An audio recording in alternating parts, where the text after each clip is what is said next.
Bueno, porque ha estado movida la cosa el fin de semana, sobre todo en materia internacional, y por eso vamos a tener a uno de los expertos junto con nosotros, Guido Larsson, analista internacional y director del Instituto de Humanidades de la Universidad del Desarrollo.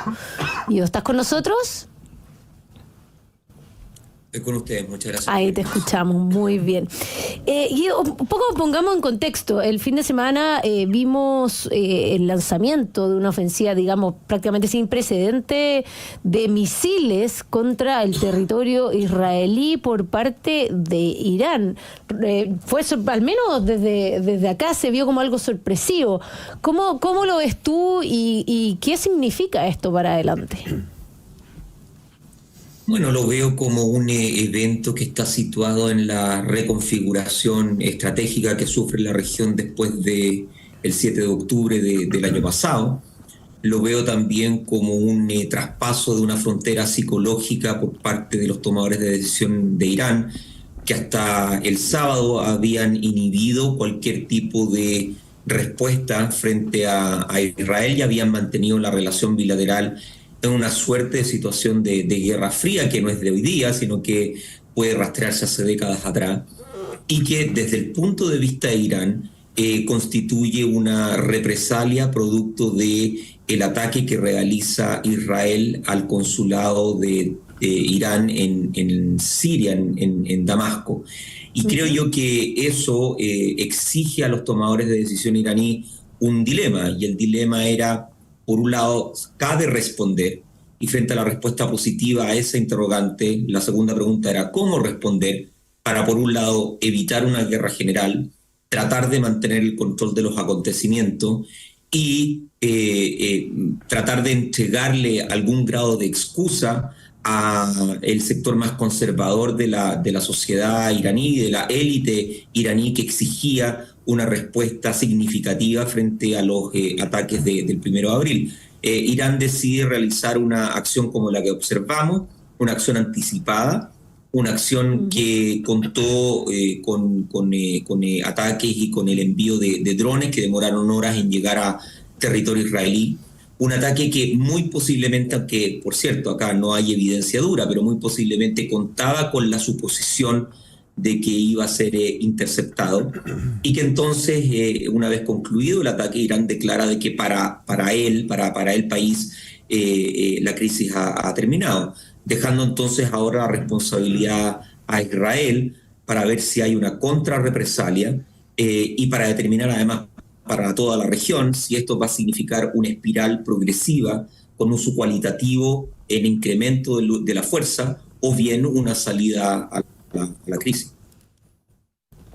Y ahí, desde ese punto de vista, pareciera que queda la pelota en la cancha de Israel, ¿o no? O sea, esa es la estrategia entre militar y política de dejar la posibilidad de escalar el conflicto en Israel mismo. Sí, yo creo que tiene dos dimensiones. Una es la dimensión retórica de la crisis. Uno observó las declaraciones muy altisonantes del líder supremo iraní, Ali Khamenei, el día de ayer, donde mencionaba de que cualquier ataque contra intereses iraníes por parte de Israel iba a ser respondido en una magnitud 10 veces superior al ataque del sábado, y también incluso por actores como la Federación Rusa, que en la reunión de emergencia del Consejo de Seguridad afirmó de que un ataque israelí contra Irán obligaría a Moscú a responder a favor de Irán debido a la situación. Yo creo que ese es el aspecto retórico. Pero viene efectivamente la insinuación de la pregunta, ¿no? ¿Cómo va a responder Israel y si es que va a responder Israel? Yo creo que respecto a esta segunda pregunta, probablemente va a responder, hay pocas dudas de que lo haga. La verdadera pregunta es cuál va a ser la magnitud de la respuesta y cómo esa respuesta también va a tener un mensaje político subyacente. Porque si es una respuesta que Irán interpreta como siendo de mayor magnitud o desequilibrada con relación a lo ocurrido el sábado, eso va a incentivar una nueva represalia iraní que en fin, derivará probablemente en una avenida tendiente a un conflicto más generalizado que todo el mundo quiere evitar. Y desde esa perspectiva, ¿qué tan generalizado puede ser? Porque ya hemos visto que todos los países que están alrededor, el Líbano, Yemen, hay muchos que ya como que están de la mano de Irán, pero ¿podría esto también tener repercusiones con Rusia y esto ya transformarse en algo muchísimo más grande? Y también preguntarte, ¿qué respuesta es proporcional? Porque finalmente nosotros vemos que fueron cerca de 200 misiles que se enviaron a Israel, pero claro, ellos tienen este sistema de bloqueo. Si se mandan 200 de vuelta, ¿es proporcional? ¿No es proporcional? ¿Qué significa eso, esa proporcionalidad? ¿Y cuáles crees tú que son las repercusiones y que a nivel global si es que actúa Israel? Sí, mira, respecto a la primera pregunta, yo tengo un juicio más bien crítico con aquellas voces alarmistas que están hablando de una tercera guerra mundial. Yo creo que eso no tiene ningún tipo de sustento factual, en parte porque para Israel resultaría muy complejo iniciar una guerra, no solamente con un adversario que se encuentra a 1.200 kilómetros de distancia, sino con un adversario que tiene 90 millones de habitantes y que cuenta con unas fuerzas armadas extraordinariamente sofisticadas, muy por encima, por cierto, de lo que Israel ha enfrentado en Gaza con los militantes de Hamas. No hay duda de que en caso de que haya un conflicto puede generar externalidades a nivel regional, particularmente en los vecinos inmediatos de Irán. Estoy pensando en Siria, estoy pensando en Irak, probablemente no Jordania, pero ciertamente el escenario de organizaciones y grupos proxy, como los que mencionabas tú, los hutíes en Yemen y el grupo Hezbollah en el Líbano, también van a probablemente activar sus activos militares en caso de que eso llegue a ocurrir, pero una guerra a gran escala yo la veo poco probable. Y ahora respecto a la proporcionalidad, creo que esa es una pregunta interesante, es un debate en marcha, en parte porque la proporción nunca está dada por la equivalencia material. Es decir, el ataque del 1 de abril contra la embajada, el consulado de Irán en Damasco termina con la vida de 7 personas, e Irán responde con un ataque cuantitativamente superior, pero cualitativamente con la perspectiva de que iban a ser interceptados. Yo creo que eso va más bien a la interpretación de los tomadores de decisión antes que una escala o una heurística universalmente aceptada, pero evidentemente la respuesta israelí debe repensarse y racionalizarse, no tanto en función de qué es lo que Israel espera que sea proporcional, sino cómo Israel espera de que eso sea interpretado por su contraparte. Y ahí creo yo que está todo el fondo del asunto para determinar si la crisis termina o si bien la crisis se acelera. Y ahí, pasando a otro tema, estamos conversando con Guido Larsson, analista internacional de la Universidad del Desarrollo, a propósito de lo que está pasando en Estados Unidos con Donald Trump, el primer presidente o el primer expresidente en enfrentar un juicio penal. ¿Cuáles son las implicancias de esto? Porque parecía que es una cuestión más bien doméstica, pero obviamente tiene implicancias públicas, sobre todo en un año electoral en Estados Unidos. ¿Cómo está eso? Creo que los juicios que ha estado enfrentando Donald Trump, los 4, incluyendo este que comenzó hoy día, han traído un resultado paradójico en términos que las encuestas muestran que los electores republicanos responden positivamente a la perspectiva de Donald Trump siendo enjuiciado. Eso obviamente es contradictorio con la intuición, pero creo que responde a cómo la narrativa desde el lado del trumpismo, vale decir, estos son juicios que obedecen a una casa de brujas, estos son juicios donde se demuestra la penetración que tiene el Partido Demócrata en el Poder Judicial, etcétera, han permeado de manera muy profunda en el elector republicano, a tal punto que hoy día parecen estar inclinados más a creer lo que dice Donald Trump respecto del juicio que lo que dice o la Fiscalía o el Poder Judicial o el Tribunal en Manhattan, etcétera.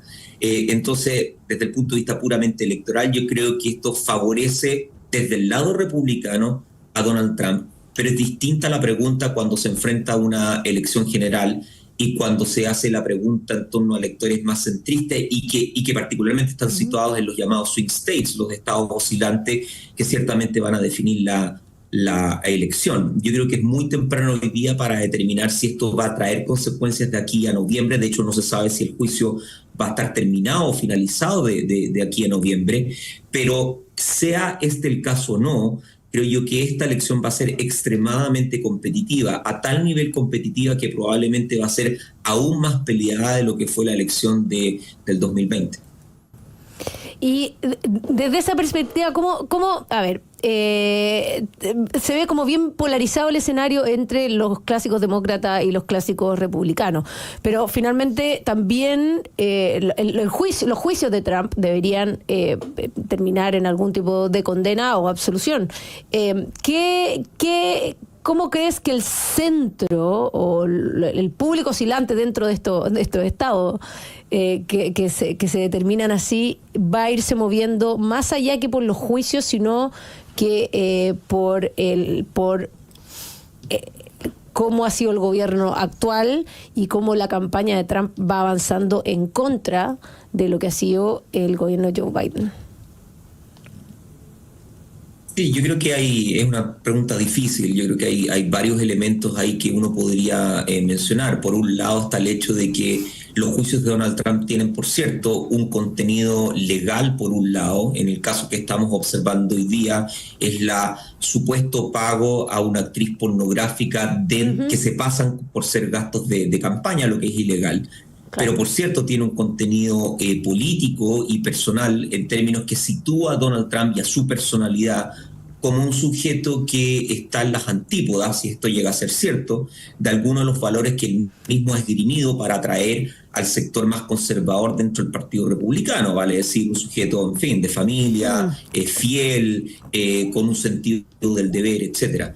Y por el otro lado va a tener que ver con un gobierno Biden que yo encuentro que está disminuido, que si bien ha tenido resultados económicos más favorables de lo que uno podría haber anticipado a comienzos de año, eso no se ha traducido en un manejo ni de agenda, ni mediática, ni favorable al propio presidente, en parte porque las críticas que se han hecho desde el Partido Republicano han empezado a tornar a los convencidos por escépticos. Estoy hablando especialmente de estas críticas que se hacen a las habilidades, en fin, cognitivas, epistémicas, de conducta del propio Biden, en un escenario donde todo el mundo está esperando los debates presidenciales y cuánta conclusión se pueda sacar de ahí.